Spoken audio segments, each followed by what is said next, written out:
नमस्कार, मैं डॉक्टर कंचन शुक्ला अपनी स्वरचित कहानियों और कविताओं के चैनल आत्ममंथन में आज आपके सामने अपनी एक स्वरचित कहानी लेकर के हाजिर हुई हूँ। कहानी का शीर्षक है भूली दास्तां फिर याद आई।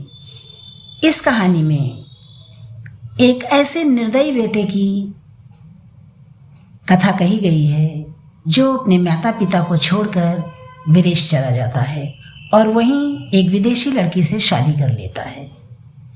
शादी ही नहीं करता, वो एक बार भारत आकर अपने माँ बाप को धोखा दे करके फिर उनका विश्वास तोड़कर विदेश चला जाता है। उसके धोखे और विश्वासघात से उसके माता पिता टूट जाते हैं और उसकी माँ उसके इंतजार में पल के बिछाए हुए बैठी रहती है। उसे विश्वास होता है कि एक ना एक दिन उसका बेटा जरूर लौट के आएगा। बेटे के धोखे के बाद भी माँ का दिल मानने को तैयार नहीं है कि उसके बेटे ने उसे धोखा दिया है। क्या उसका बेटा कभी लौट कर आया या उस माँ का इंतजार सिर्फ इंतजार ही रह गया? ये जानने के लिए चलिए सुनते हैं कहानी भूली दास्तां फिर याद आई। मेरी जुबानी, मैं हूँ डॉक्टर कंचन शुक्ला। 10 दिनों से लगातार बरसात हो रही थी। आज जाकर सूर्यदेव जी ने दर्शन दिए। गायत्री जी ने सोचा आज वो स्टोर रूम की सफाई कर लें। यही सोचकर उन्होंने अपने घर में काम करने वाली दुलारी की बेटी रानी, जो अक्सर अपनी माँ के साथ गायत्री जी के घर आती थी, उससे कहा, रानी आज तुम काम करने के बाद यहीं रुक जाना, मुझे स्टोर रूम की सफाई करनी है, उसमें तुम मेरी मदद कर देना। मुझसे अब अकेले काम नहीं हो पाता। बरसात की नमी से कुछ चीज़ें खराब होने लगी होंगी, उन्हें देख लूँगी और जो बेकार का सामान होगा उसे बाहर निकाल दूँगी। जो तुम्हारे काम की चीज़ें होंगी तुम लेती जाना। कुछ कपड़े और बर्तन भी पड़े हुए हैं जिन्हें मैं इस्तेमाल नहीं करती, उन्हें भी तुम ले जाना। वो बेकार हैं मेरे लिए, तुम्हारे काम आ जाएंगे। गायत्री जी की बात सुन दुलारी ने खुश होकर कहा, ठीक है भाभी जी, आप रानी को जब तक चाहें यहाँ रोक लें, मैं आज और घरों में अकेले ही काम निपटा लूँगी। दुलारी जानती थी गायत्री जी के घर से उसे आज बहुत सी चीज़ें मिलेंगी। वो वैसे भी सभी की अपेक्षा ज़्यादा ही लेना देना करती थी। गायत्री जी स्टोर रूम में सामान को व्यवस्थित करने में लग गई। रानी उनकी मदद कर रही थी। तभी पुराने सामान में उसे एक पुराना एल्बम मिला। वो उसको खोलकर देखने लगी। एल्बम देखते हुए रानी ने हंसते हुए कहा, दादी जी इसमें ये बच्चा कौन है?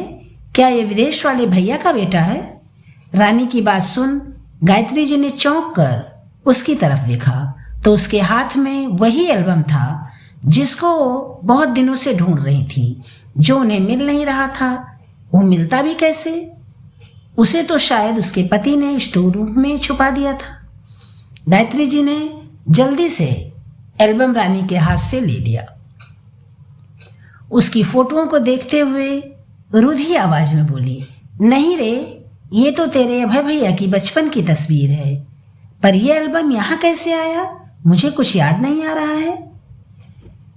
ये मैंने यहाँ रखा था क्योंकि मैं जानता था जब तक ये एल्बम तुम्हारे सामने रहेगा तुम उस नालायक को देख देख कर रोती रहोगी। आज ये तुम्हें फिर मिल गया, इसे मुझे दो, आज मैं इसे जलाकर राख कर दूंगा। गायत्री जी के पति ने गुस्से में एल्बम उनके हाथ से छीनते हुए कहा। उनकी कड़कदार आवाज के साथ ही बाहर बिजली कड़कने लगी, जैसे वो भी गुस्से में गायत्री जी से कह रही हो, तुम अब अपनी पुरानी यादों को जलाकर भस्म कर दो, नहीं तो तुम्हारा जीना मुश्किल हो जाएगा। नहीं, आप ऐसा नहीं कर सकते। आपका कलेजा पत्थर का हो सकता है, पर मैं एक माँ हूँ।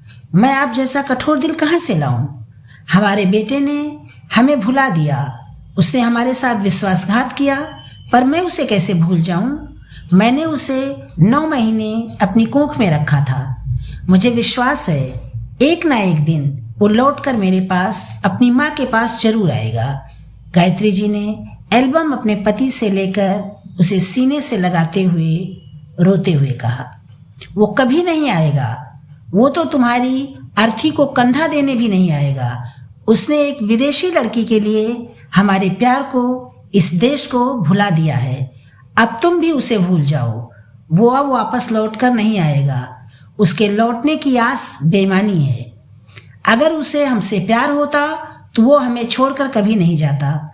तुम कब तक उसकी यादों को अपने सीने में लगाए बैठी रहोगी? सच को स्वीकार करो, अब तुम्हारा बेटा अभय कभी वापस नहीं आएगा।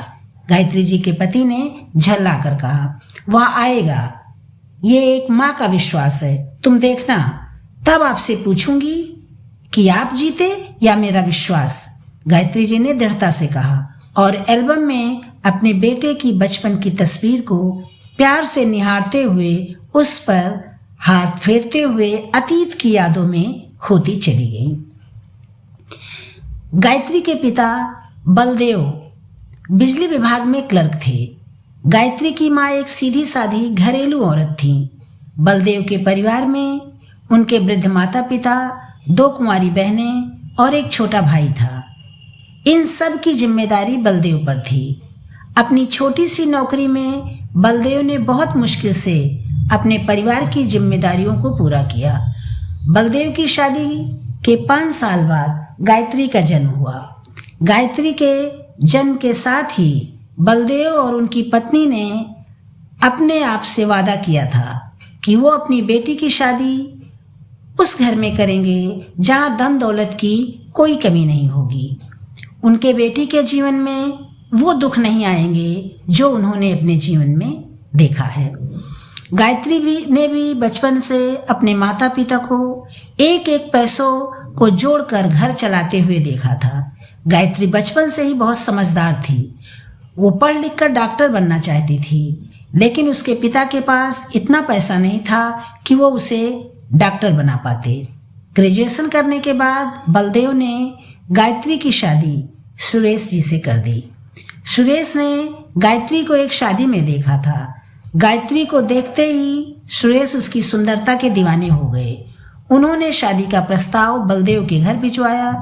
सुरेश एक अधिकारी थे, इसलिए बलदेव तुरंत ही शादी के लिए तैयार हो गए। इस तरह गायत्री एक अधिकारी की पत्नी बन गई। अब उसके जीवन में खुशियां ही खुशियां थीं। शादी के बाद गायत्री ने एक बेटे को जन्म दिया। उसका नाम अभय रखा। गायत्री अपने बेटे की हर खुशी का ध्यान रखती, उसकी हर फरमाइश पूरी करती। जो अभाव भरा बचपन गायत्री जी ने देखा था, उसकी परछाई भी वो अपने बेटे के जीवन पर नहीं पड़ने देना चाहती थी। गायत्री डॉक्टर बनना चाहती थी, जो बन नहीं पाई। उसने अपने बेटे को डॉक्टर बनाने का सपना देखा। अभय ने अपनी माँ के सपने को साकार किया। उसने डॉक्टरी की परीक्षा में टॉप किया। ये देख गायत्री जी की खुशी का ठिकाना नहीं रहा। अभय ने डॉक्टरी की पढ़ाई पूरी कर ली। उसके बाद उसने अमेरिका जाकर पढ़ने की इच्छा जताई। तब सुरेश जी ने कहा, तुम यहीं भारत में रहकर अपनी प्रैक्टिस करो। तब अभय ने गायत्री जी से सिफारिश की। गायत्री जी अपने बेटे की हर ख्वाहिश पूरा करना चाहती थी। उन्होंने किसी तरह अपने पति को मना लिया। अभय अपनी आगे की पढ़ाई के लिए अमेरिका चला गया।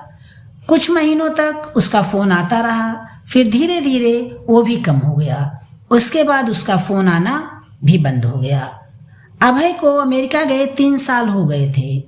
गायत्री जी यहाँ हर दिन बेटे के लौटने की बाट जो रही थी, पर अभय नहीं आया। एक शाम जब वो बाहर बरामदे में बैठी चाय पी रही थी, तो उनके घर के सामने एक टैक्सी आकर रुकी। उसमें से एक बहुत ही सुंदर, स्मार्ट, नीली आंखों वाली विदेशी लड़की बाहर आई। उसने विदेशी कपड़े पहने हुए थे। तभी टैक्सी का दूसरा दरवाजा खुला। उसमें से अभय बाहर आया। अभय के साथ एक विदेशी लड़की को देख गायत्री जी समझ गई कि ये अभय ने इस लड़की से शादी कर ली है। अभय अपनी माँ के पास आया और उसने कहा, माँ, ये आपकी बहू लीजा है। मैंने इससे शादी कर ली है। बेटे की शादी की खबर सुन गायत्री जी के सारे सपने धराशायी हो गए जो उन्होंने बेटे की शादी के लिए देखे थे। गायत्री जी ने बड़ी मुश्किल से खुद को संभाला, फिर मुस्कुराते हुए कहा, तुम लोग यहीं रुको, मैं आती हूँ। इतना कहकर वो अंदर चली गईं। कुछ देर बाद वो बाहर आई तो उनके हाथ में आरती का थाल था। उन्होंने बहू बेटे की आरती उतारी और उन्हें अंदर लेकर आई। वो सोच रही थी, चलो कोई बात नहीं, बेटे ने शादी कर ली है, पर वो अपनी पत्नी के साथ अपने घर वापस लौट आया। एक माँ को और क्या चाहिए। तभी बाहर से सुरेश जी आए। जब उन्होंने अपने बेटे के साथ खूबसूरत नीली आंखों वाली विदेशी लड़की को देखा तो वो भी सब समझ गए। रात को डाइनिंग टेबल पर खाना खाते हुए गायत्री जी ने कहा, अभय, तुमने अमेरिका में शादी कर ली है, पर मैं इस शादी को नहीं मानती। मैं यहाँ अपने रीति रिवाज से तुम्हारी और लीजा की शादी करूँगी। फिर वो अपने पति सुरेश जी से बोली, इस शादी में मैं अपने सभी रिश्तेदारों दोस्तों को बुलाऊंगी। मैं अपने सभी अरमान पूरे करना चाहती हूँ। आप क्या कहते हैं? तुम जैसा ठीक समझो वैसा करो, मुझे कोई आपत्ति नहीं है, सुरेश जी ने मुस्कुराते हुए जवाब दिया। अपनी माँ की बात सुन अभय ने अपनी भ्रुकुटी तान कर कहा, माँ, हम दोनों ने अमेरिका में शादी कर ली है, अब यहाँ दोबारा शादी करने का दिखावा करने की क्या जरूरत है? वैसे भी हमारे पास फालतू समय नहीं है, हम दोनों परसों ही अमेरिका वापस जा रहे हैं। अपने बेटे की बात सुन गायत्री जी ने चौंक कर अभय को देखा। उनके चेहरे पर आश्चर्य के भाव दिखाई दिए। उन्होंने घबराई हुई आवाज में पूछा, अभय, तुम दोनों परसों अमेरिका वापस जा रहे हो? हाँ माँ, हम परसों अमेरिका जा रहे हैं। मैं हार्ट सर्जन हूँ, अपने मरीजों को ज़्यादा दिनों तक छोड़ नहीं सकता। मैं जिस अस्पताल में डॉक्टर हूँ वहाँ मैंने कॉन्ट्रैक्ट साइन किया है। मुझे 5 साल उसी अस्पताल में रहना है। मैं छुट्टी भी नहीं ले सकता। लीजा से शादी करने के बाद बहुत मुश्किल से मुझे 15 दिनों की छुट्टी मिली है। 1 सप्ताह तो हनीमून में निकल गया, अब मेरे पास समय नहीं है, अभय ने खाना खाते हुए जवाब दिया। अगर तुम्हें इतनी जल्दी वापस जाना था तो तुम यहाँ आए ही क्यों थे? गायत्री जी ने गंभीर लहजे में पूछा। मैं अभी यहाँ आना नहीं चाहता था, मुझे मजबूरी में आना पड़ा, अभय ने अनमने मन से कहा। तुम्हारे सामने ऐसी कौन सी मजबूरी थी? इस बार सुरेश जी ने कठोर शब्दों में पूछा। पापा, मैं यहाँ प्रॉपर्टी में अपना हिस्सा लेने आया हूँ, अभय ने अपने पापा को देखते हुए जवाब दिया। अभय, तुम ये क्या कह रहे हो? तुम यहाँ हमारे लिए नहीं पैसे के लिए आए हो? गायत्री जी ने गुस्से में कहा। हाँ, मैं यहाँ रहने के लिए नहीं आया हूँ, भारत में रखा ही क्या है। लीजा से शादी करने के बाद मुझे अमेरिका की नागरिकता मिल गई है। अब मैं वहाँ लीजा के साथ रहूँगा और एक आलीशान बंगला खरीदना चाहता हूँ, जिसके लिए मुझे पैसे की ज़रूरत है। मैंने सोचा यहाँ जितनी भी प्रॉपर्टी है उसे मैं बेचकर पैसे ले लूँगा। मैंने प्रॉपर्टी डीलर से बात भी कर ली है, बस आपके सिग्नेचर चाहिए, इसलिए मुझे यहाँ आना पड़ा, अभय ने लापरवाही से कहा।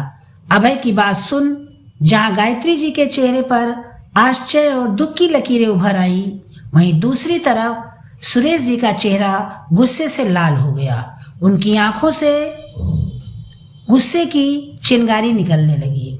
उन्होंने अभय को घूरते हुए गुस्से में कहा, अभय, आज तुमने अपनी माँ की ममता, मेरे विश्वास को शर्मिंदा किया है। इन 3 सालों में तुम्हारी माँ हर दिन तुम्हारे आने का रास्ता देखती थी, उसे विश्वास था तुम लौट कर आओगे। तुम ज्यादा दिन हमसे दूर नहीं रह सकते। जब तुम अपनी पत्नी के साथ यहाँ आए तो मुझे भी लगा तुम्हारी माँ ठीक कहती थी, तुम भी हमें उतना ही प्यार करते हो जितना हम करते हैं, पर तुमने आज हमारा ये विश्वास तोड़ दिया। तुम्हें अपने माता पिता की जरूरत नहीं है, तुम्हें तो उनका पैसा चाहिए जिससे तुम अपनी पत्नी की ख्वाहिशों को पूरा कर सको। पर मैं अपनी जायदाद में से एक फूटी कौड़ी भी तुम्हें नहीं दूंगा। तुमने बिना मेरी इजाजत के प्रॉपर्टी का सौदा भी कर लिया, मुझसे पूछना भी जरूरी नहीं समझा। इसके लिए इजाजत लेने की क्या जरूरत है? मैं आपका इकलौता बेटा हूं, इस जमीन जायदाद पर मेरा अधिकार है। आप लोगों के मरने के बाद ये सब मेरा ही तो है। जो चीज मेरी है उसे मैं ले रहा हूँ, आपको भी खुशी खुशी मुझे दे देना चाहिए। अभय ने व्यंग्यात्मक लहजे में कहा, ये जमीन जायदाद मैंने अपनी मेहनत की कमाई से बनाई है, मैं तुम्हें कुछ नहीं दूंगा। सुरेश जी ने गुस्से में कहा, पापा आप मुझे कोर्ट का दरवाजा खटखटाने के लिए मजबूर न कीजिए। अभय ने बेशर्मी से धमकी भरे स्वर में कहा, नालायक, तू अपने पापा को कोर्ट की धमकी दे रहा है? गायत्री जी ने गुस्से में पूछा। तो मैं और क्या करूं? जब घी सीधी उंगली से नहीं निकलेगा तो मुझे उंगली टेढ़ी घी करनी पड़ेगी। अभय ने चिढ़कर कहा, अरे नालायक, क्या हमने इसी दिन के लिए तुम्हें इतना प्यार से पाला था? तेरे जैसा नालायक और स्वार्थी औलाद ईश्वर किसी दुश्मन को भी ना दे। गायत्री जी ने रोते हुए कहा, अभय तुम तो कहते थे तुम्हारी प्रॉपर्टी तुम्हें बहुत आसानी से मिल जाएगी, यहाँ तुम्हारे फादर तुम्हें कुछ भी देने को तैयार नहीं है। अब तुम क्या करोगे? हम घर कैसे खरीदेंगे? मैंने तुमसे कहा था इंडियन बुढ़े बुढ़िया बहुत ही स्वार्थी होते हैं, वो आसानी से अपनी प्रॉपर्टी बच्चों को नहीं देते। पर तुमने कहा था मेरी माँ मुझे बहुत प्यार करती है, मैं जैसा चाहूँगा वैसा वो करेगी। अब देख लिया अपने मम्मी पापा को? लीजा ने गुस्से में चिढ़कर कहा।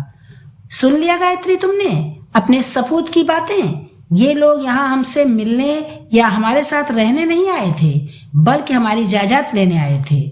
मैं तुम्हें कुछ भी नहीं दूंगा, तुम दोनों इसी समय हमारे घर से निकल जाओ। सुरेश जी ने दहाड़ते हुए कहा, मैं आपका बेटा हूं पापा, आप मेरे साथ ऐसा कैसे कर सकते हैं? लीजा आपकी बहू है, आप उसे घर से बाहर कैसे निकाल सकते हैं? मैंने तो सोचा था आप लोग हमें देखकर खुश होंगे, लेकिन आप तो हमें घर से निकालने की धमकी दे रहे हैं। अरे सास ससुर तो अपनी बहुओं को मुंह दिखाई में बहुत कुछ देते हैं, उन पर सब कुछ लुटा देते हैं, तो क्या आप अपनी बहू को अपनी जायदाद का कुछ हिस्सा नहीं दे सकते? आप लोग मरते समय जायदाद अपने साथ स्वर्ग तो ले नहीं जाएंगे, स्वर्ग में आपका कोई अकाउंट भी नहीं है, बाद में ये सब मेरा ही है। अभय ने बेशर्मी से कहा, मैं अपनी जायदाद अपने साथ स्वर्ग लेकर जाऊं या किसी आश्रम को दान कर दूं, तुम्हें इससे कोई मतलब नहीं होना चाहिए। मैं इतना जानता हूं, मेरी जायदाद तुम दोनों को नहीं मिलेगी। मैंने तुम्हें पढ़ा लिखा कर डॉक्टर बना दिया है, अब तुम इस काबिल बन गए हो कि अपनी जिम्मेदारी खुद उठा सकते हो। अब मेरे घर से बाहर निकलो। सुरेश जी ने कठोर शब्दों में कहा। अपने पिता की बात सुन अभय बौखला गया। उसे अपने पापा से ऐसे बर्ताव की उम्मीद नहीं थी। उसने तो लीजा को विश्वास दिलाया था वो उसके साथ भारत चले। अपनी बहू को देखकर उसकी माँ खुशी से पागल हो जाएगी। उसकी माँ अपने बेटे की खुशी के लिए कुछ भी कर सकती है, उसे जितने पैसे चाहिए माँ दे देगी। लेकिन यहाँ तो दांव ही उल्टा पड़ गया। अब वो क्या करे? वो जानता था अगर उसे पैसे नहीं मिले तो लीजा उसको छोड़ देगी। लीजा बहुत जल्दी अमीर बनना चाहती है, ये बात अभय को पता थी। अभय लीजा की खूबसूरती पर मर मिटा था, वो उसके लिए कुछ भी करने को तैयार था। अब अभय ने कहा था, लीजा तुम मुझसे शादी करके अमेरिका की नागरिकता दिला दो, मेरी पत्नी बनते ही तुम बहुत अमीर हो जाओगी, मेरे पापा के पास बहुत दौलत है। तब अभय की बात मानकर लीजा ने उससे शादी की थी। अब क्या होगा? जब पापा फूटी कौड़ी नहीं देंगे तो लीजा भी मुझे छोड़ देगी। इसी बौखलाहट में वो अपना आपा खो बैठा। उसने गुस्से में खाने की प्लेट जमीन पर फेंक दी और जोर जोर से चिल्लाने लगा, आप लोगों ने मुझे पढ़ा लिखा कर कोई एहसान नहीं किया है, ये तो हर माँ बाप का फर्ज होता है। आप दुनिया के अनोखे माँ बाप नहीं हैं जिन्होंने अपने बेटे को काबिल बनाया है। आप चाहते हैं मैं यहाँ रहकर आप लोग की सेवा करूं, तब आप अपनी जायदाद मुझे देंगे। यहाँ रहकर चाहे मेरा पूरा भविष्य बर्बाद क्यों ना हो जाए। आप कितने स्वार्थी माँ बाप हैं जो सेवा करवाने के लिए अपने बेटे से उसकी खुशियाँ छीनना चाहते हैं। आप लोग जो सोच रहे हैं वो कभी नहीं होगा। मैं यहाँ रहकर आप लोगों की सेवा नहीं करूँगा, लेकिन मुझे जितना पैसा चाहिए वो मैं आपसे लेकर रहूँगा। अगर आप सीधे तरीके से नहीं देंगे तो मुझे कोर्ट का दरवाजा खटखटाना पड़ेगा। मैं आपका बेटा हूँ, आपकी जायदाद पर मेरा भी अधिकार है। अभय ने ये सब नाटक लीजा के सामने खुद को सच्चा साबित करने के लिए किया था। शाबाश बेटा, तुम इतने नीचे गिर जाओगे मैं सोच भी नहीं सकता था तुम मुझे कोर्ट में घसीटोगे। तो ठीक है, अब हम कोर्ट में ही मिलेंगे। तुम शायद भूल रहे हो, मेरे पास जितनी भी दौलत जमीन जायदाद है वो सब मेरी कमाई की है। ये पैतृक संपत्ति नहीं है जो कोर्ट तुम्हें दे देगा। जब तक मैं नहीं चाहूंगा तुम्हें कोर्ट भी कुछ नहीं दे सकता, समझे बेटे। अब तुम अपनी पत्नी को लेकर मेरी नजरों से दूर हो जाओ। मुझे पुलिस बुलाने के लिए मजबूर न करो। आज के बाद मैं यही समझूंगा मेरा कोई बेटा नहीं है, वो हमारे लिए मर चुका है और आज मैंने उसकी अस्थियों का विसर्जन भी कर दिया। सुरेश जी ने अभय को गुस्से में घूर कर दांत पीसते हुए कहा, ये आप क्या कह रहे हैं? शुभ शुभ बोलिए। ये हमारा बेटा है, हम इसके बारे में बुरा कैसे सोच सकते हैं? ये हमारे साथ नहीं रहना चाहता तो ना रहे, जहां भी रहे खुश रहे। हम माँ बाप हैं, इसको आशीर्वाद ही देंगे। ये पैसा मांग रहा है तो दे दीजिए। इस उम्र में हमें इतने पैसे की जरूरत ही क्या है? गायत्री जी ने अपने पति से कहा।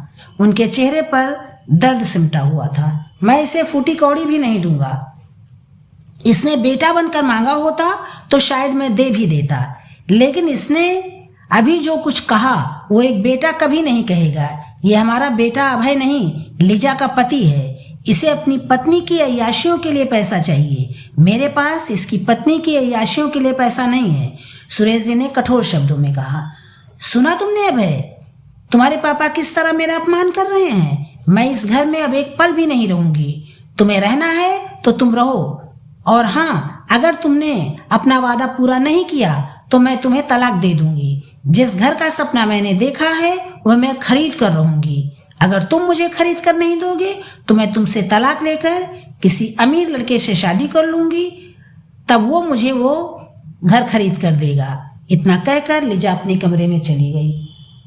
आप मेरी पत्नी का अपमान क्यों कर रहे हैं? मैं उसका अपमान बर्दाश्त नहीं कर सकता, अभय ने गुस्से में कहा। तो ना बर्दाश्त करो, यहाँ से चले जाओ। किसने रोका है? तुम परसों जाने वाले थे, अभी चले जाओ, सुरेश जी ने व्यंग्यात्मक लहजे में कहा। अपने पापा की बात सुन अभय के चेहरे पर परेशानी के भाव उभर आए। उसने अपनी माँ गायत्री की ओर आशा भरी नजरों से देखा, जैसे वो कह रहा हो, आप पापा को मेरे लिए मना लीजिए, वरना मेरा प्यार मुझसे दूर हो जाएगा, मेरा घर बर्बाद हो जाएगा। अभय की नजरों की भाषा गायत्री जी समझ गईं। अपनी नजरें लेकिन उन्होंने फेर ली। अभय समझ गया कि उसे अब यहाँ से फूटी कौड़ी नहीं मिलेगी। अब यहाँ रहने से कोई फायदा नहीं है। अब तो लीजा भी उसे अपने जीवन से निकाल देगी। वो लीजा के बगैर जिंदा कैसे रहेगा? उसने एक नफरत भरी नजर अपने मम्मी पापा पे डाली, जैसे कह रहा हो, आप लोग मेरे जन्मदाता नहीं, मेरे दुश्मन हैं। और उसने एक नजर अपनी माँ पर भी डाली, जैसे वो गायत्री जी से भी कह रहा हो, अब क्या आपको अपने बेटे से प्यार नहीं है? आप नहीं चाहती कि उसका घर बसा रहे? आपने भी मुंह फेर लिया। यही सोचते हुए अभय भी वहां से चला गया। उसके बाद उसके कमरे से बहुत देर तक दोनों के लड़ने की चिल्लाने की आवाजें आती रहीं।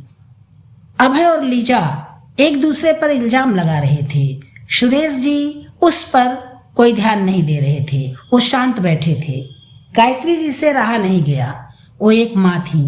उन्होंने घबराई हुई आवाज में अपने पति से कहा, सुनिए जी, आप अभय को पैसे दे दीजिए। अगर आपने अभय को पैसे नहीं दिए तो लीजा उसे तलाक दे देगी, उसकी बसी बसाई गृहस्थी टूट जाएगी। हम उसके माता पिता हैं, उसके दुश्मन नहीं। हम ऐसा नहीं कर सकते। प्लीज आप अपना गुस्सा थूक दीजिए। गायत्री, तुम समझने की कोशिश करो, ये लड़की लीजा अच्छी लड़की नहीं है। ये अभय से नहीं, अभय के पैसों से प्यार करती है। ये अभय को बेवकूफ बना रही है। पैसा मिलने के बाद भी ये लीजा जो है वो अभय को छोड़ देगी। मेरी बात गांठ बांध लो, सुरेश जी ने गायत्री जी को घूरते हुए कहा। ये आप क्या कह रहे हैं? आपको कैसे पता? अभी थोड़ी देर पहले लीजा ने क्या कहा था? अगर पैसे नहीं मिले तो मैं तुम्हें छोड़ दूंगी। जब पैसे मिल जाएंगे तो वो तलाक क्यों देगी? वो अभय से प्यार करती है। गायत्री जी ने चिढ़कर कहा। गायत्री, समझने की कोशिश करो, लीजा अभय से नहीं, उसके पैसों से प्यार करती है। ये अच्छी लड़की नहीं है। लिजा भारतीय अमीर लड़कों को अपनी खूबसूरती के जाल में फंसाकर उनसे शादी करती है, फिर उसे तलाक देकर किसी दूसरे अमीर लड़के पर अपनी खूबसूरती का जाल फेंकती है। सुरेश जी ने गंभीर लहजे में कहा, आप क्या अनाप शनाप बोल रहे हैं? लिजा अभय से प्यार करती है, तभी तो उसने शादी की, वरना अमेरिकन लड़कियां शादी के बंधन में कहाँ बनती हैं? गायत्री जी ने अपने पति को घूरते हुए अपनी बात कही। तुम इस घर की चार दीवारी में रहती हो, बाहर की दुनिया के बारे में तुम्हें कुछ पता नहीं है। लिजा ने अभय से शादी ही पैसे के लिए की है। इन विदेशी लड़कियों को तुम नहीं जानती, ये भारतीय लड़कों को अपना शिकार बनाती हैं। इनको अमेरिका की नागरिकता दिलवाने का लालच देकर इनसे शादी करती हैं, फिर उनका जीना हराम कर देती हैं। तंग आकर लड़का तलाक की बात करता है तो उसके सामने पैसे की डिमांड रखती हैं। लिजा भी वही कर रही है। मैं ये नहीं कहता कि सभी विदेशी लड़कियां बुरी होती हैं, पर कुछ होती हैं। लिजा उन्हीं में से एक है। सुरेश जी ने गुस्से में कहा, मुझे आपकी कोई बात नहीं सुननी है। आप अभय को पैसे दे दो मेरी खातिर। मैंने आज तक आपसे कुछ नहीं मांगा, आज मांग रही हूँ। अभय जितना पैसा चाहता है उसे दे दो, गायत्री जी ने रोते हुए कहा। अपनी पत्नी की बात सुनकर सुरेश जी ने गुस्से में कहा, ठीक है, तुम कहती हो तो मैं अभय को पैसे दे दूंगा, लेकिन मेरी एक शर्त है। अभय अकेला अमेरिका जाए, लिजा को यहीं हमारे पास छोड़ दे, सिर्फ 6 महीने के लिए, और वो 6 महीने के बाद लिजा को अमेरिका ले जा सकता है। ये कैसी विचित्र शर्त है? आप पति पत्नी को अलग करना चाहते हैं? रहने दीजिए, आप अपने पैसे अपने पास रखिए, गायत्री जी ने गुस्से में कहा और कमरे से बाहर निकल गई। कमरे से निकलकर गायत्री जी सीधे अभय के पास पहुंची। उन्होंने अभय को सुरेश की शर्त बताई। शर्त सुनते ही लिजा और अभय का चेहरा खुशी से चमकने लगा। अभय के ने आंखों ही आंखों में लिजा से कुछ कहा, फिर अपनी माँ का कंधा पकड़कर मुस्कुराते हुए बोला, माँ, हम दोनों को पापा की शर्त मंजूर है। लिजा यहाँ आप लोगों के साथ 6 महीने रहेगी। वो आपकी बहू है। लिजा को भी भारत घूमने का बहुत शौक है। इन 6 महीनों में वो आपके साथ अपने मन की इच्छा भी पूरी कर लेगी। ठीक है, अगर तुम्हें शर्त मंजूर है तो मुझे क्या ऐतराज हो सकता है? गायत्री जी ने अपनी भ्रुकुटी सिकोड़ कर कहा। अपनी माँ की बात सुन अभय और लिजा सुरेश जी के पास आए। पापा, मुझे माफ कर दीजिए, मैंने गुस्से में पता नहीं आपको क्या क्या कह दिया।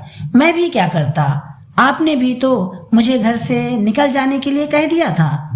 अभय ने चापलूसी करते हुए सुरेश जी से कहा, तुम दोनों को मेरी शर्त मंजूर है? सुरेश जी ने अभय की बात को अनसुना करते हुए पूछा। हाँ पापा, हमें मंजूर है। लिजा आप लोग के साथ यहाँ रहेगी। मैं 6 महीने बाद आकर इसे ले जाऊंगा। पापा, क्या मैं कल प्रॉपर्टी डीलर को बुला लूं? अभय ने जल्दी से कहा।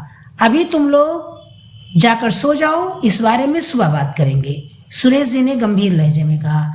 अभय अब अपने पापा को नाराज नहीं करना चाहता था। जी पापा, गुड नाइट, हम सुबह नाश्ते पर बात करते हैं, उसने जल्दी से कहा और लिजा का हाथ पकड़कर कमरे से बाहर निकल गया।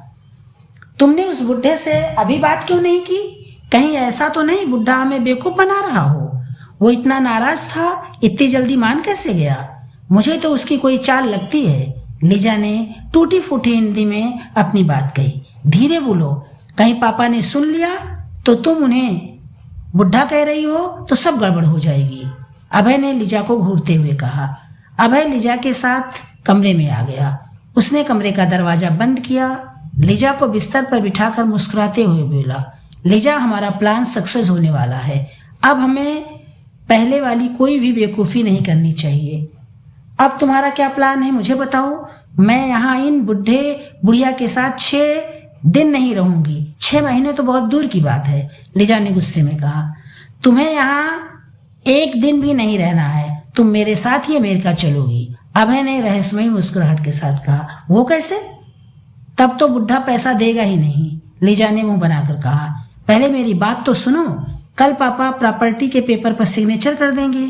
उनके सिग्नेचर करते ही प्रॉपर्टी डीलर हमें पैसे दे देगा। मैं पैसे लेकर सबसे मिलकर अमेरिका जाने के लिए निकल जाऊंगा। मेरी फ्लाइट दिन में नहीं रात में होगी। मैं पूरे दिन होटल में रहूंगा। तुम यहाँ मम्मी पापा के पास रहना। रात को मम्मी पापा सोने से पहले दूध पीते हैं, तुम उनके दूध में नींद की गोलियां मिला देना। जब वो लोग गहरी नींद सो जाएं तो तुम माँ के सभी गहने और कैश लेकर होटल आ जाना। उसी रात हम लोग यहाँ से हमेशा के लिए उड़ जाएंगे। अभय ने कुटिल मुस्कान के साथ कहा। वाह, क्या प्लान बनाया है अभय तुमने, आई लव यू। इतना कहकर लिजा अभय से लिपट जाती है। फिर दोनों एक दूसरे की बाहों में समा जाते हैं। अभय की बात सुन लिजा के चेहरे पर कुटिलता भरी मुस्कान फैल जाती है। अभय लिजा के प्यार में इतना पागल था, उसे उसकी धूर्तता दिखाई ही नहीं दी। वो तो उसके सुंदर जिस्म और नीली नसीली आंखों में डूबता जा रहा था। सुबह नाश्ते की मेज पर अभय ने पेपर सुरेश के सामने रख दिए। सुरेश जी ने घूरते हुए अभय को देखा। वो कुछ कहते उससे पहले गायत्री जी ने जल्दी से मुस्कुराते हुए कहा, अब आप सोच क्या रहे हैं, सिग्नेचर कर दीजिए, आपने मुझसे वादा किया है। मेरे सिग्नेचर की इतनी जल्दी क्या है अभय? 6 महीने बाद जब तुम बहू को लेने आना, उसी समय मैं सिग्नेचर कर दूंगा। मैंने पता किया है, अभी जमीन अच्छे दामों में नहीं बिकेगी, हमें घाटा होगा। सुरेश जी ने कहा, ये आप क्या कह रहे हैं पापा? हमने तो आपकी सभी शर्तें मान ली, फिर आप अपनी बात से क्यों मुकर रहे हैं? ठीक है, आप सिग्नेचर ना कीजिए, अपनी प्रॉपर्टी अपने पास रखिए, हमें कुछ नहीं चाहिए। लिजा चलो अपना सामान पैक करो, अब हम अमेरिका के लिए चलते हैं। अभय ने नाटक करते हुए गुस्से में कहा। गायत्री जी अभय की बात सुन घबरा गई। उन्होंने जल्दी से कहा, नहीं नहीं, लिजा तुम्हारे साथ नहीं जाएगी, वो यहीं रहेगी। फिर वो सुरेश जी की ओर मुखातिब होकर कठोर शब्दों में बोली, आप सिग्नेचर कीजिए, आपको मेरी कसम, अगर आपने मेरी बात नहीं मानी तो मैं आपसे कभी बात नहीं करूंगी। गायत्री जी की बात सुन सुरेश जी ने गहरी सांस लेकर कहा, ठीक है गायत्री, मैं तुम्हारी कसम नहीं टाल सकता, तुम मेरे लिए बहुत अनमोल हो, तुम्हारे लिए मैं सिग्नेचर कर देता हूँ। पता नहीं क्यों मुझे कुछ ठीक नहीं लग रहा है, अगर कुछ गलत हुआ तो उसकी जिम्मेदार तुम होगी, फिर मुझे दोष ना देना। भोलेनाथ मेरे साथ कभी बुरा नहीं होने देंगे, आप सिग्नेचर कीजिए, गायत्री जी ने गंभीर लहजे में कहा। गायत्री जी की कसम में बंद कर सुरेश जी ने सिग्नेचर कर दिया और वो अभय की तरफ मुखातिब होकर कठोर शब्दों में बोले, अभय, मैं तुम्हारी मम्मी की कसम से बंध गया हूँ, इस वजह से इन कागजातों पर सिग्नेचर कर रहा हूँ। मेरे नाम जितनी भी प्रॉपर्टी थी वो सब मैंने तुम्हारे नाम कर दी है। मैं तुम्हारी मम्मी को दुखी नहीं देख सकता। आज के बाद अगर तुमने अपनी माँ का दिल दुखाया तो मुझसे बुरा कोई नहीं होगा। पापा, मैं ऐसा कोई काम नहीं करूँगा जिससे आप लोगों को दुख हो, अभय ने जल्दी से कहा। वो मन ही मन अपनी कामयाबी पर खुश हो रहा था। लीजा की आंखों में भी धूर्ता भरी चमक दिखाई दे रही थी। पापा, अब मैं चलता हूँ, मुझे डीलर से मिलकर अपनी फ्लाइट भी पकड़नी है, मैं 6 महीने बाद यहाँ आऊँगा। लीजा तब तक आप लोग के साथ रहेगी। अच्छा लीजा, बाय, मैं चलता हूँ। अभय ने लीजा को एक आंख दबाकर कुछ इशारा किया। अभय के इशारे को समझ लीजा के चेहरे पर एक कुटिल मुस्कान फैल गई। अभय ने अपनी मम्मी पापा के पांव छुए और घर से बाहर निकल गया। अभय के जाने के बाद लीजा भी अपने कमरे में चली गई। सुरेश जी आराम कुर्सी पर बैठे कुछ सोचने लगे। उनके चेहरे पर परेशानी के भाव दिखाई दे रहे थे। तभी लीजा कॉफी के 3 मग लेकर के वहां आई। उसने मुस्कुराते हुए कहा, पापा जी, कॉफी मैं अपने हाथों से बनाकर लाई हूँ। सुरेश जी ने अपनी आंखें खोली। उन्होंने लीजा को घूरते हुए कठोर शब्दों में कहा, मुझे कॉफी नहीं चाहिए, तुम यहाँ से जाओ, अपने साथ इन कॉफी को भी ले जाओ, मुझे अकेला छोड़ दो। इतना कहकर सुरेश जी ने अपनी आंखें फिर बंद कर ली। आपको तो कॉफी बहुत पसंद है, फिर मना क्यों कर रहे हैं? बिटिया इतने प्यार से बना कर लाई है, पी लीजिए। तभी गायत्री जी ने वहां आते हुए मुस्कुरा कर कहा, मम्मी जी, मुझे सुरेश ने बताया था जब पापा जी परेशान होते हैं तो मम्मी उन्हें काफी बना कर देती हैं। मैंने पापा जी को परेशान देखा तो मैं काफी बना कर ले आई। वैसे मैं काफी बहुत अच्छी बनाती हूँ मम्मी जी। सुरेश जी ने लीजा और गायत्री जी की बात पर कोई जवाब नहीं दिया। उन्हें सोच में डूबा देख लीजा उनके पास जमीन पर बैठ गई। उसने सुरेश जी का हाथ अपने हाथ में लेकर बहुत प्यार से कहा, पापा जी, आप किस सोच में हैं? मुझे लगता है आपने अभी तक मुझे और अभय को माफ नहीं किया। प्लीज पापा जी, हमें माफ कर दीजिए। हम आपका दिल नहीं दुखाना चाहते थे। हम भी क्या करते, हम मजबूर थे। माँ बाप का अपमान करना मजबूरी होती है ये फिलॉसफी तो मैंने पहली बार सुनी है। सुरेश जी ने अपना हाथ छुड़ाते हुए गुस्से में कहा।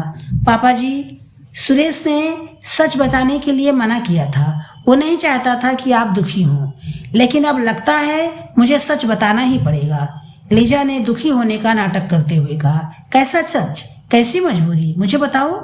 लीजा, मेरा दिल घबरा रहा है। लीजा की बात सुन गायत्री जी ने घबराई हुई आवाज में पूछा। गायत्री, तुम इसकी बातों पर विश्वास ना करो, ये लड़की नाटक कर रही है। सुरेश जी ने लीजा को घूरते हुए कहा। पहले लीजा की बात तो सुन लीजिए, फिर कोई फैसला कीजिएगा। लीजा, तुम बताओ क्या बात है, क्या मजबूरी है? गायत्री जी ने घबराई हुई आवाज में पूछा। मम्मी जी, ऑपरेशन के समय अभय के हाथों एक पेशेंट की मौत हो गई थी। उस पेशेंट के घर वालों को पैसा देना पड़ा। अगर हमने पैसे नहीं दिए तो उनके घर वाले अभय पर मुकदमा कर देंगे, फिर अभय का डॉक्टरी लाइसेंस रद्द हो जाएगा। इसीलिए हमें पैसे चाहिए थे। लीजा ने आंखों में नाटकीय आंसू लाते हुए कहा। तुम हमें बेवकूफ समझती हो? कभी कभी डॉक्टरों से ऑपरेशन के दौरान पेशेंट की मौत हो जाती है, ये कोई बड़ी बात नहीं है। इतनी जानकारी मुझे है, सुरेश जी ने गुस्से में कहा। पापा जी, जब अभय ने ऑपरेशन किया था उस समय उनके पास सर्जन की डिग्री नहीं थी। अभय ने इंसानियत के नाते उस पेशेंट का ऑपरेशन किया था। उस पेशेंट की पत्नी ने उल्टे अभय को फंसा दिया, लीजा ने बताया।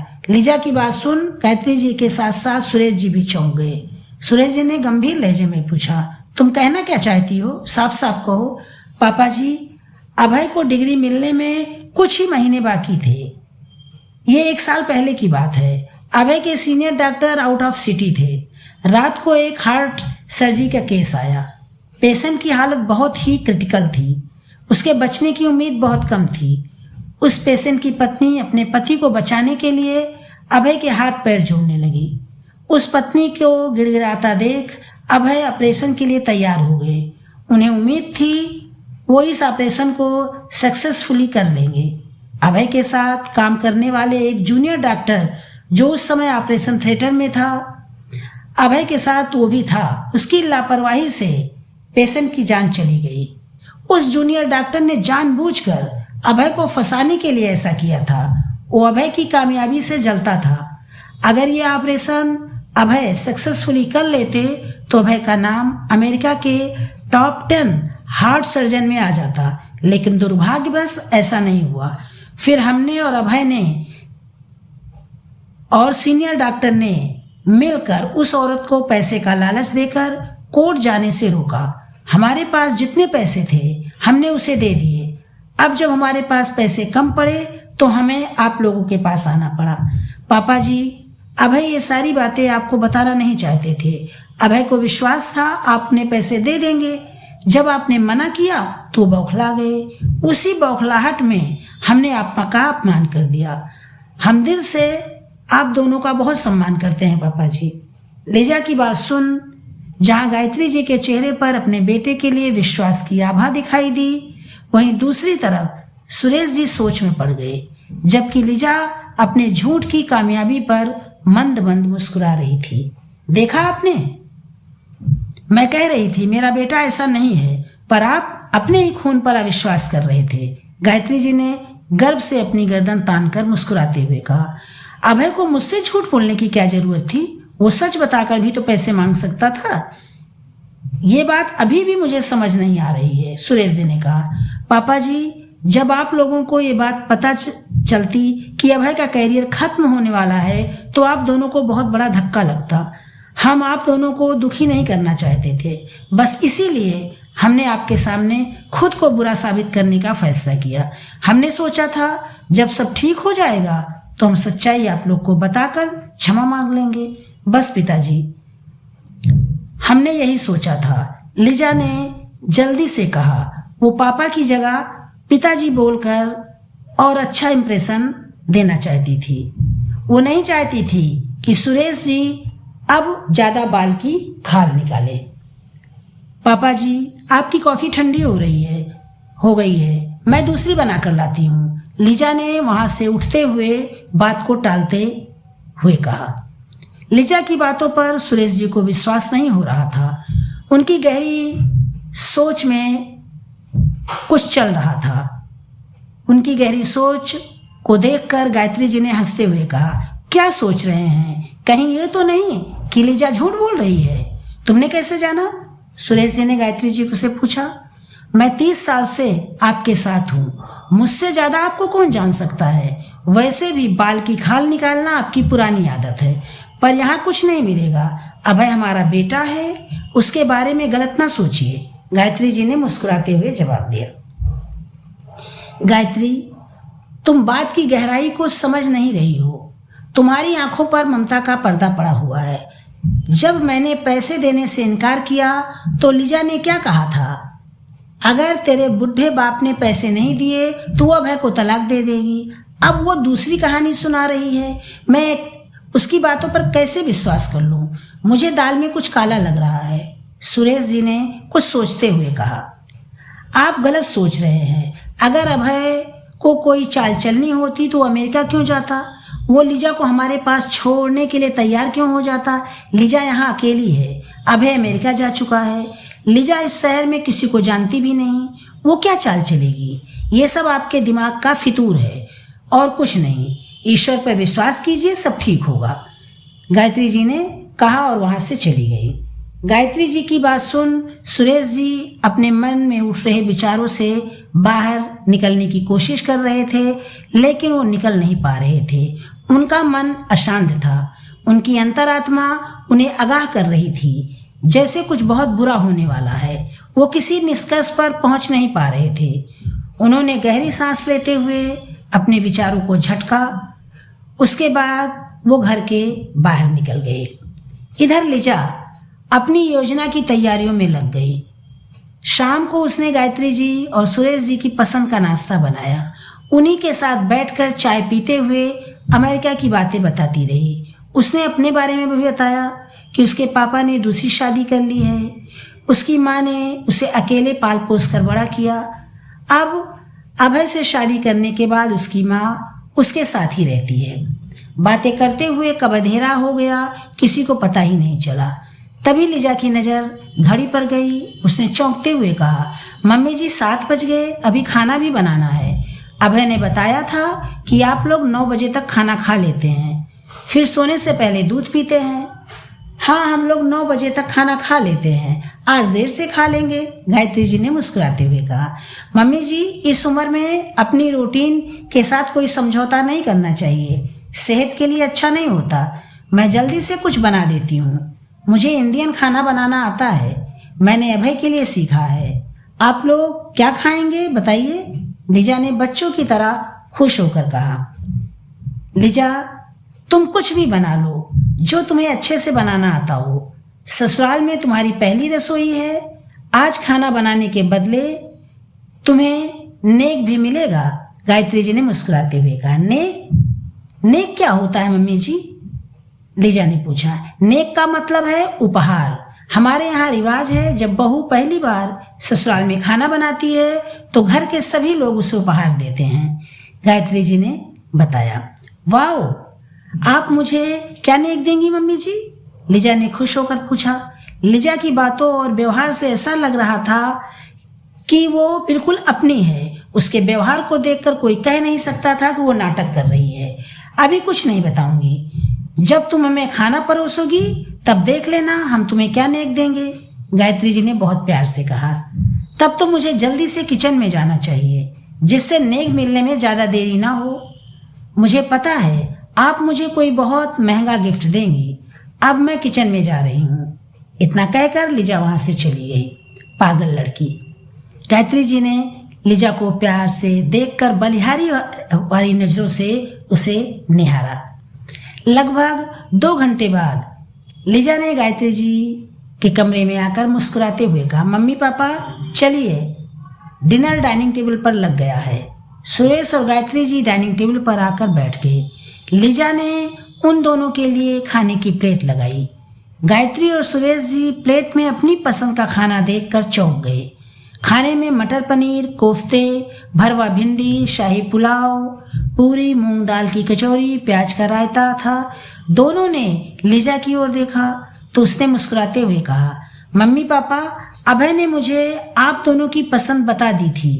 आप दोनों खाना खाकर बताइए कैसा बना है, तभी तो मुझे नेक मिलेगा।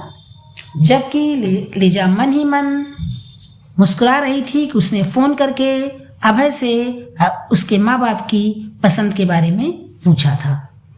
गायत्री जी और सुरेश जी मुस्कुराते हुए खाना खाने लगे। खाना खाते समय सुरेश जी सोच रहे थे, क्या मैं गलत हूँ? अभय और लीजा पर मुझे शक नहीं करना चाहिए। अभय मेरा बेटा है, उसे आज तक हम लोगों की पसंद नापसंद याद है, तभी तो उसने अपनी पत्नी को हमारे बारे में सब कुछ बता दिया है। लीजा वैसा ही कर रही है। लीजा ने वाकई खाना बहुत स्वादिष्ट बनाया है। यही सब सोचते हुए सुरेश जी खाना खाते हुए मन ही मन कुछ सोच रहे थे। फिर उन्होंने कहा, लीजा बहू, खाना तुमने वाकई बहुत स्वादिष्ट बनाया है और ये तुम्हारी ससुराल की पहली रसोई है, इसलिए तुम उपहार की हकदार भी हो। आप बिल्कुल सही कह रहे हैं। बहू ने खाना स्वादिष्ट और हमारी पसंद का बनाया है। आज मैं बहुत खुश हूँ। मैं तुम्हें आज अपने खानदान का रानी हार उपहार में दे रही हूँ। इतना कहकर गायत्री जी ने एक मखमली डिब्बा लीजा के हाथ में दे दिया। डिब्बे को खोलते ही लीजा की आंखों में खुशी की चमक दिखाई दी। मखमली डिब्बे में रखा रानी हार बहुत ही सुंदर और कीमती था। हार देख लीजा मन ही मन मुस्कुरा दी। अपनी मुस्कुराहट को दबाते हुए लीजा ने अपने सास ससुर के पांव छुए, आशीर्वाद लिया। वो मन ही मन आगे की योजना बना रही थी। खाना खाने के बाद गायत्री जी और सुरेश जी अपने कमरे में चले गए। लीजा अपने कमरे में चली गई। उसने जल्दी से दरवाज़ा बंद किया और अभय को फ़ोन किया। अभय, हमने जैसा सोचा था यहाँ सब वैसा ही हो रहा है। बुढ़े बुढ़िया मेरी जाल में फंस गए हैं। अब रात को मैं अपना काम पूरा कर लूँगी। तुम समय पर यहाँ आ जाना। अच्छा, अब मैं फ़ोन रखती हूँ। अब मैं अपनी आखिरी चाल चलने जा रही हूँ। इतना कहकर लीजा ने फ़ोन बंद कर दिया। फिर कमरे से बाहर निकल वो रसोई में चली गई। उसने दूध गर्म किया। दोनों गिलासों में नींद की गोलियां मिला दी। लीजा ने दूध में नींद की गोलियां ज़्यादा मात्रा में मिलाईं। वो कोई भी खतरा मोल नहीं लेना चाहती थी। दूध का गिलास लेकर वो अपने सास ससुर के कमरे में गई। गायत्री और सुरेश जी उस समय टीवी पर कोई फिल्म देख रहे थे। लीजा ने गहरी नज़रों से दोनों को देखते हुए रहस्यमयी मुस्कुराहट के साथ कहा, अब आप दोनों टीवी बंद करके दूध पीकर सो जाइए। रात देर तक जागना आप लोग की सेहत के लिए ठीक नहीं है। बहू, तुम दूध रख दो, हम लोग थोड़ी देर बाद पीकर सो जाएंगे, क्योंकि अब फिल्म खत्म ही होने वाली है। उसके बाद टीवी भी बंद कर देंगे। गायत्री जी ने कहा, ठीक है, टीवी फिल्म बंद खत्म होने के बाद बंद कीजिएगा, लेकिन दूध आप लोग मेरे सामने पी लीजिए, क्योंकि अभय ने मुझे बताया है अगर आप दोनों दूध तुरंत नहीं पीते तो बाद में पीना भूल जाते हैं। इसलिए मैं अपने सामने आप दोनों को दूध पिलाकर ही यहाँ से जाऊंगी। तुम बहुत जिद्दी लड़की हो। अच्छा लाओ, हम दोनों दूध पी लेते हैं, वरना तुम हमारा पीछा नहीं छोड़ोगी। इतना हमें समझ में आ गया है, गायत्री जी ने हंसते हुए कहा। उसके बाद दोनों ने दूध पीकर गिलास लीजा को पकड़ाया और फिल्म देखने लगे। लीजा जल्दी से गुड नाइट कहते हुए गिलास लेकर कमरे से बाहर निकल गई। उसका काम हो चुका था। लीजा ने अपने कमरे में जाकर अपनी पैकिंग की। लगभग आधा घंटे बाद वो कमरे से निकलकर सास ससुर के कमरे में गई। उसने देखा दोनों बेखबर होकर गहरी नींद में सो रहे थे।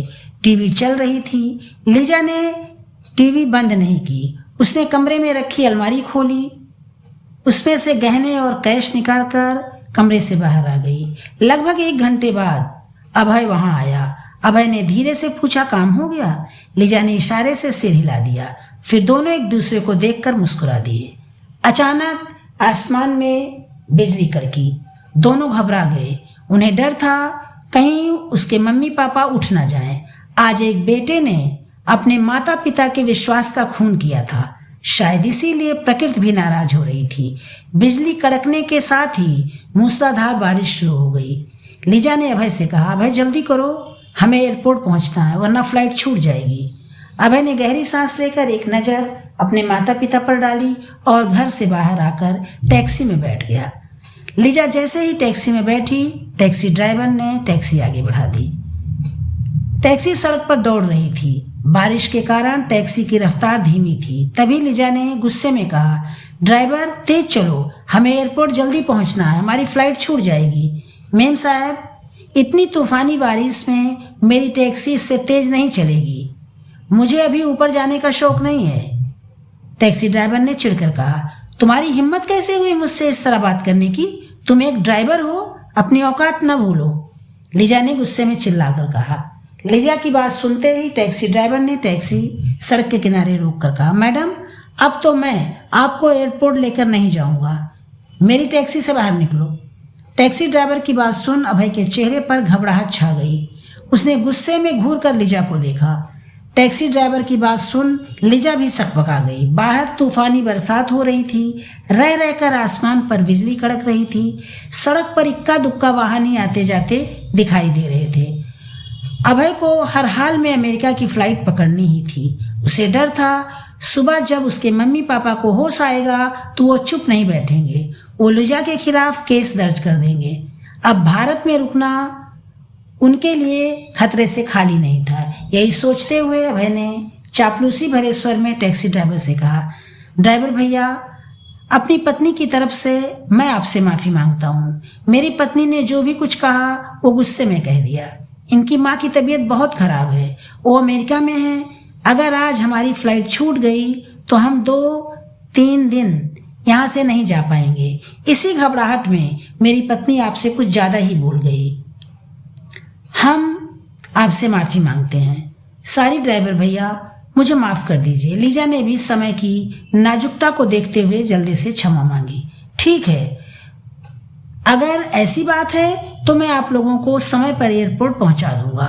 बात यहाँ माँ की है तो मैंने आप दोनों को माफ़ किया। मेम साहब, मैं उन लोगों की बहुत इज्जत करता हूँ जो अपने माता पिता की इज्जत करते हैं। टैक्सी ड्राइवर ने कहते हुए टैक्सी स्टार्ट करके आगे बढ़ा दी। टैक्सी ड्राइवर की बात सुन अभय और लिजा एक दूसरे का चेहरा देखने लगे। उनका दिल जोरों से धड़क रहा था। उन्हें डर था कहीं ड्राइवर उनसे कुछ और न पूछने लगे, लेकिन ऐसा नहीं हुआ। थोड़ी देर बाद ही टैक्सी एयरपोर्ट के बाहर आकर रुक गई। अभय और लिजा जल्दी से बाहर निकले। अभय ने टैक्सी ड्राइवर को पैसे दिए, डिक्की से अपना सामान निकाला और एयरपोर्ट के अंदर चले गए। टैक्सी ड्राइवर आश्चर्य से उन्हें जाते हुए देखता रहा।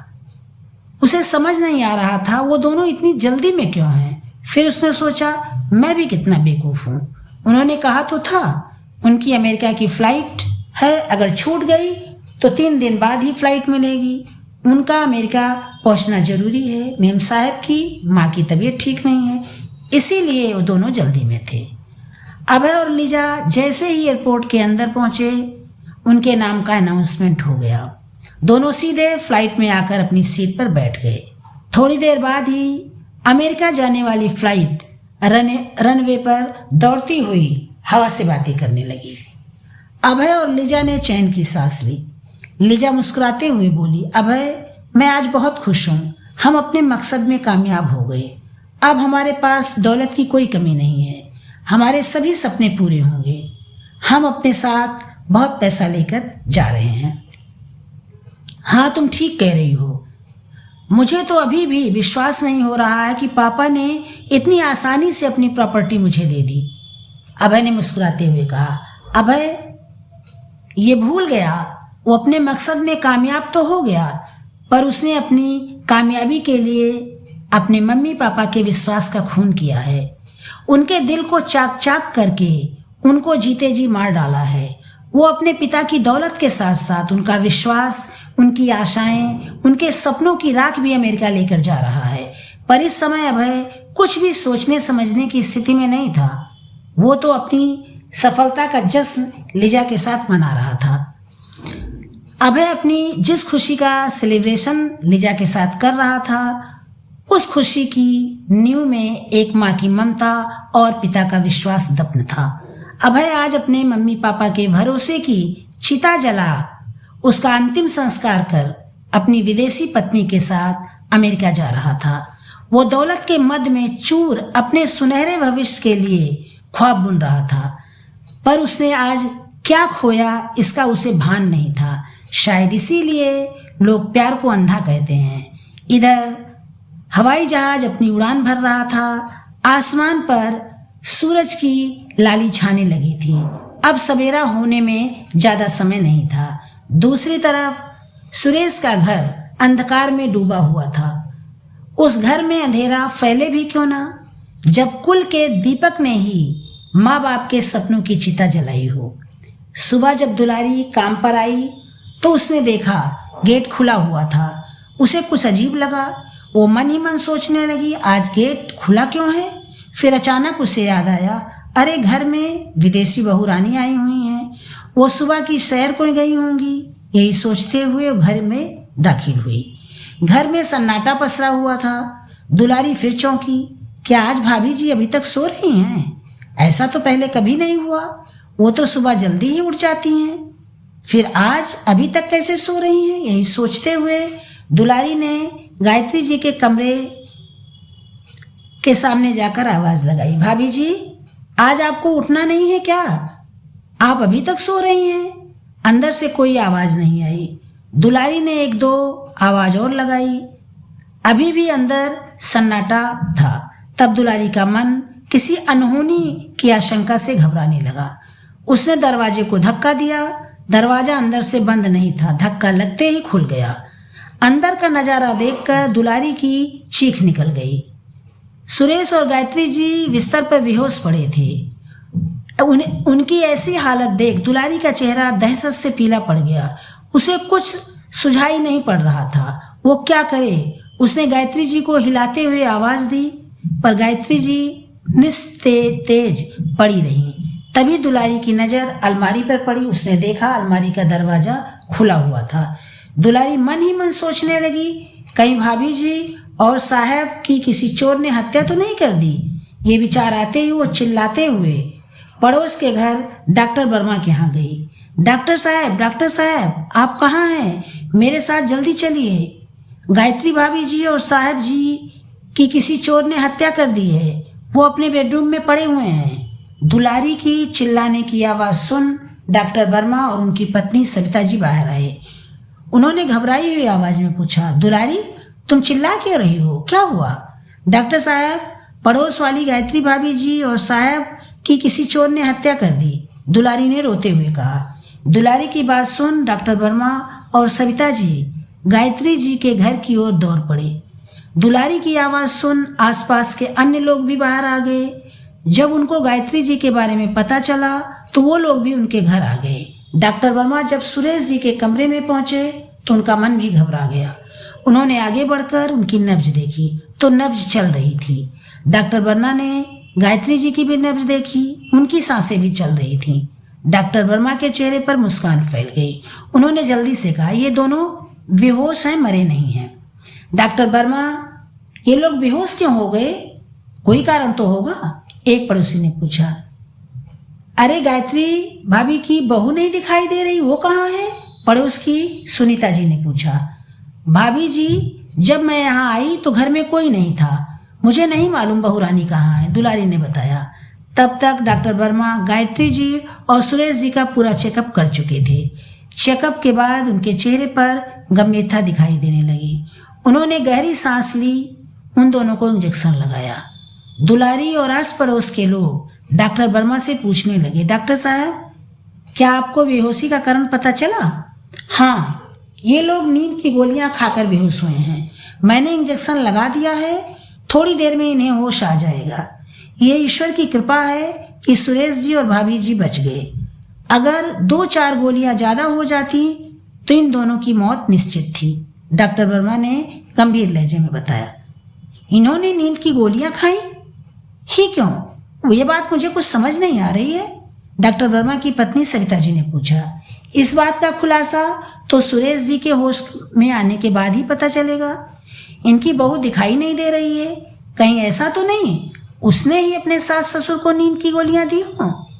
डॉक्टर वर्मा ने शंका जाहिर की। आप कैसी बातें कर रहे हैं, इनकी बहू ऐसा क्यों करेगी?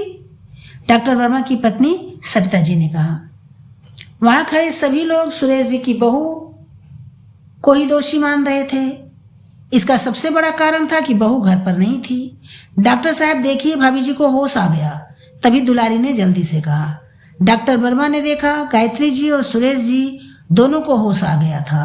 होश में आते ही गायत्री जी ने अपना सिर पकड़ते हुए कहा, मेरा सर इतना भारी क्यों हो रहा है? यहाँ इतनी भीड़ क्यों है? अपने कमरे में अपने पड़ोसियों को देख गायत्री जी ने आश्चर्य से पूछा।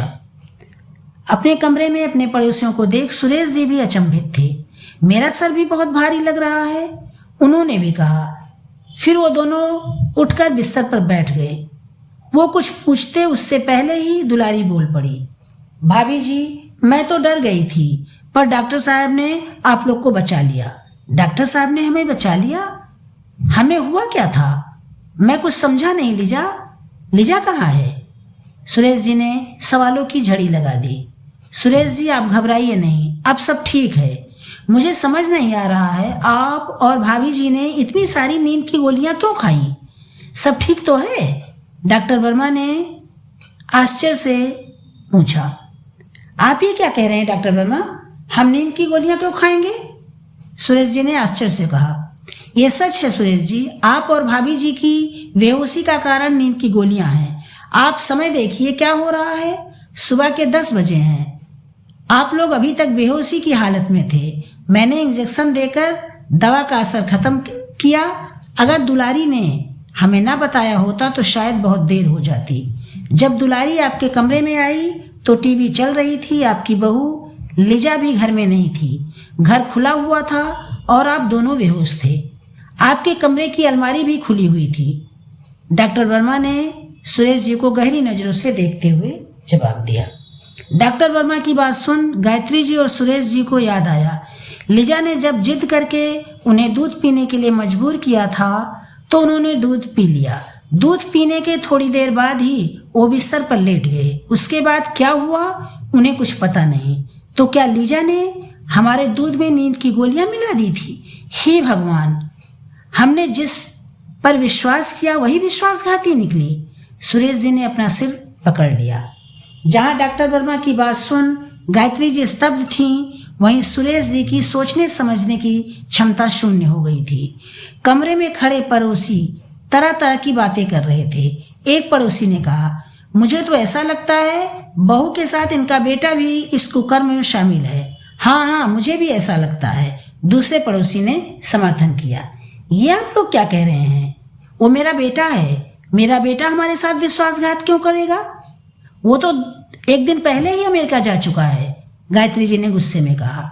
गायत्री जी का गुस्सा देख कमरे में खड़े पड़ोसी एक दूसरे का चेहरा देखकर मुस्कुरा दिए, जैसे वो कह रहे हों सच यही है, अब आप माने या ना माने। तभी डॉक्टर वर्मा ने कहा, अब इन बेकार की बातों पर बहस करना फिजूल है। इस समय आप लोग यहाँ से जाइए, इन्हें इस समय आराम की जरूरत है। हम तो सुरेश जी और भाभी जी को देखने आए थे, यहाँ डेरा डालने के लिए नहीं। हम लोग जा रहे हैं। अगर हमारी बात आप लोग को बुरी लगी हो तो हमें माफी कर दीजिए। जाते जाते एक सलाह दे रहे हैं, जिस पर जरूरत से ज्यादा विश्वास होता है वही पीठ में खंजर चुभोते हैं। ये बात जरूर याद रखिएगा गायत्री जी, उन पड़ोसियों में से एक ने कहा। उसके बाद वे लोग कमरे से बाहर निकल गए। मैं ये नहीं मानती, मेरा बेटा हमें मारने की कोशिश कभी नहीं करेगा। ये सब उस विदेशी लड़की लिजा का किया धरा है, गायत्री जी ने गुस्से में कहा। तभी दुलारी के साथ एक आदमी कमरे में आया। उसे देख सुरेश जी ने पूछा, दुलारी ये कौन है? दुलारी कुछ कहती उससे पहले ही उस आदमी ने बहुत शालीनता से कहा, साहब मैं टैक्सी ड्राइवर रंजन हूँ। हमने तो किसी टैक्सी को नहीं बुलाया है, तुम्हें यहाँ किसने भेजा? सुरेश जी ने आश्चर्य से पूछा। साहब मुझे किसी ने नहीं भेजा है। कल रात मेरी टैक्सी में एक साहब यहाँ आए थे। उन्होंने मुझसे कहा थोड़ी देर रुको, मैं अपनी पत्नी को लेकर आता हूँ, तब तुम हमें एयरपोर्ट तक छोड़ देना। इतना कहकर वो घर के अंदर चले गए। थोड़ी देर बाद जब वो बाहर आए तो उनके साथ एक विदेशी औरत थी और 2 बड़े बड़े सूटकेस थे। वो दोनों टैक्सी में बैठ गए। तभी बादल गरजने लगे और बारिश शुरू हो गई। उनके बैठते ही मैंने टैक्सी आगे बढ़ा दी। थोड़ी दूर ही मैं गया था कि विदेशी औरत चिल्लाने लगी, टैक्सी तेज चलाओ नहीं तो मेरी अमेरिका की फ्लाइट छूट जाएगी। उसके चिल्लाना सुनकर मैंने टैक्सी रोक दी और कहा, आप लोग कोई दूसरी टैक्सी कर लो, मैं इससे तेज नहीं चलाऊंगा। मेरी बात सुनकर साहब ने जल्दी से कहा, आप नाराज ना हो, मेम साहब की मम्मी की तबीयत बहुत खराब है, वो अमेरिका में है। अगर हम आज नहीं गए तो 3 दिन तक कोई दूसरी फ्लाइट नहीं है। उनकी बात सुन मेरा गुस्सा शांत हो गया। मैंने उन्हें एयरपोर्ट तक छोड़ दिया। लेकिन साहब, वो लोग इतनी जल्दी में थे, उन्हें देखकर मुझे कुछ शक हुआ। फिर मैंने सोचा, फ्लाइट छूटने के डर से ये लोग इतनी जल्दी में हैं। उन्होंने मुझे जो पैसे दिए थे उसके छुट्टे पैसे भी नहीं लिए और एयरपोर्ट के अंदर चले गए। साहब जी, मुझे रात भर नींद नहीं आई। मैं यही सोचता रहा, कहीं उन साहब और विदेशी मेम साहब ने इस घर के अंदर कोई चोरी तो नहीं की। यही जानने के लिए मैं यहाँ आया हूँ। जब मैं यहाँ आया तो बाहर लोगों को बातें करते सुना कि इस घर की बहू ने अपने सास ससुर को नींद की गोलियां देकर उन्हें मारने की कोशिश की है और पैसे गहने लेकर भाग गई। क्या यह सच है साहब? उस टैक्सी ड्राइवर रंजन ने पूछा। सुरेश जी, गायत्री, दुलारी और डॉक्टर वर्मा उस टैक्सी ड्राइवर की बात सांस रोके सुन रहे थे। उस टैक्सी ड्राइवर की बात सुन गायत्री जी और सुरेश की आंखें विस्मय से फटी रह गईं। उनके मन ने सरगोशी की, तो क्या लोग ठीक कह रहे हैं? अभय भी अपनी पत्नी लीजा के साथ मिला हुआ था। उसने पैसों के लिए हमारे साथ इतना बड़ा विश्वासघात किया। जो साहब तुम्हारी टैक्सी में यहाँ आए थे, क्या वो यही थे? सुरेश जी ने कुछ सोचते हुए अभय की तस्वीर दिखाते हुए टैक्सी ड्राइवर से पूछा। हाँ साहब, यही तो थे जो होटल ताज से मेरी टैक्सी में यहाँ आए थे और फिर उस विदेशी लड़की के साथ एयरपोर्ट गए थे, रंजन ने जल्दी से कहा। रंजन की बात सुन सुरेश जी का शक यकीन में बदल गया। उनकी आंखों में अंगारे दहक उठे, जबकि गायत्री जी कटे वृक्ष की तरह बिस्तर पर गिर पड़ी। दुलारी उनके चेहरे पर पानी के छींटे मारते हुए उन्हें होश में लाने की कोशिश करने लगी। डॉक्टर वर्मा ने उन्हें इंजेक्शन दिया और थोड़ी देर बाद गायत्री जी को होश आ गया। उनकी आंखों से आंसुओं की धारा बह रही थी। वो रोते हुए बोली, मुझे अभी भी विश्वास नहीं हो रहा है अभय ऐसा कर सकता है। मुझे तो ऐसा लगता है उस लड़की लीजा ने तंत्र मंत्र करके अभय को अपने वश में कर लिया है, वरना अभय ऐसा कभी नहीं करता। होश में आओ गायत्री, तुम्हारी आंखों पर ममता की पट्टी बंधी हुई है। तुम सच देखना नहीं चाहती। तुम्हारा बेटा भी इस घिनौनी साजिश में शामिल था। सुरेश जी ने गुस्से में कहा। मैं आपकी बात नहीं मानती। मेरा बेटा मेरी कोक को कभी शर्मिंदा नहीं करेगा। लीजा ने उसे सम्मोहित करके ये सब काम करवाया है। गायत्री जी ने चिढ़कर कहा, तुम मानो या ना मानो, अब मुझे कोई फर्क नहीं पड़ता। मेरी बात कान खोल कर सुन लो। अभय मेरे लिए मर गया। उसका असली चेहरा हमारे सामने आ चुका है। अब हमारा उससे कोई रिश्ता नहीं है। अब तुम भी उसकी यादों की चिता जला दो। इस घर के दरवाजे अब कभी भी उसके लिए नहीं खुलेंगे। ये मेरा अंतिम फैसला है। सुरेश जी ने दहाड़ते हुए कहा। अपने पति का रौद्र रूप देख गायत्री जी डर गईं। वो करती भी क्या? उनके विश्वास की धज्जियां अभय ने उड़ा दी थीं। अपने पति की बात मानने के अलावा अब उनके पास दूसरा कोई रास्ता भी नहीं था। इस घटना के बाद सुरेश जी ने अभय की हर निशानी को उठाकर घर के बाहर फेंक दिया था। गायत्री जी ने अभय की तस्वीरों का एल्बम छुपा कर रख लिया था। वो जब भी अकेली होती उस एल्बम को देखती। एक दिन वो एल्बम भी कहीं गायब हो गया। गायत्री जी ने उसे बहुत ढूंढा पर वो मिला नहीं। समय अपनी गति से आगे बढ़ता रहा। देखते ही देखते 10 सालों का समय बीत गया। गायत्री जी अभय के लौटने का इंतजार करती रहीं, पर वो नहीं आया। अब तो गायत्री जी का विश्वास भी डगमगाने लगा था। गायत्री जी एल्बम की तस्वीरें देखते हुए बड़बड़ा रही थी। मेरा बेटा मेरे पास वापस आएगा, ये मेरा मन कहता है। आपका विश्वास जीत गया माँ, मैं आपके पास लौट आया। तभी दरवाजे के पास से गायत्री जी को अपने बेटे अभय की आवाज़ सुनाई दी। गायत्री जी अतीत से वर्तमान में लौट आई। उन्होंने और सुरेश जी ने चौंक कर पीछे मुड़कर देखा तो स्टोर रूम के दरवाजे पर उनका बेटा अभय खड़ा था। रानी भी आश्चर्य से अभय को देख रही थी। बाहर आज भी बिजली कड़क रही थी। बादल झूमकर बरस रहे थे। अभय दौड़कर अपनी माँ के पैरों में बैठ गया। उसकी आंखों से आंसुओं की बरसात हो रही थी। माँ, मुझे माफ़ कर दीजिए। लिजा एक धोखेबाज लड़की थी। वो मुझसे नहीं, मेरी दौलत से प्यार करती थी। उसने धोखे से सारी दौलत अपने नाम करवा ली। उसके बाद मुझे छोड़कर दूसरे लड़के के साथ चली गई। मैंने आप और पापा के साथ विश्वासघात किया था। उसी की सजा ईश्वर ने मुझे दी।